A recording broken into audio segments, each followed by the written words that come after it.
In this video, I'm going to show you how to properly use the SodaStream Terra. So now let's start with the most important thing. You need to put the gas bottle in here.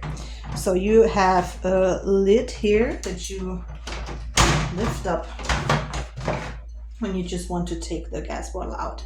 When you have a new bottle, it comes with a cap. You're just going to remove the cap, and then only thing you have to do is put it in here, and then you're going to lift this down, and that's it. So there's no screwing anything, unscrewing anything. You only have to lift it in there. Yeah, that's why it's called SodaStream Quick Connect, because it quickly connects. And then you put this lid back on.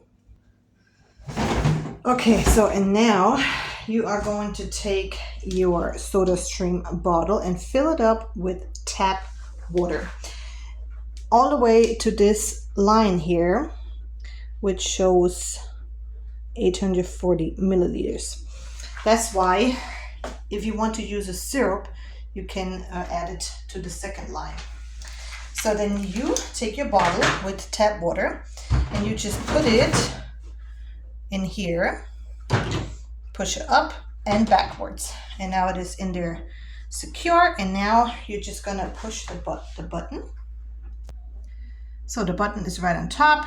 You can push it 1 to 5 times depending on how much sparkling you want in there, how much sparkling water, how much bubbles you want in there. So let's see, just like a second, just push it 1 second, 2, 3, 4. That's what I usually do.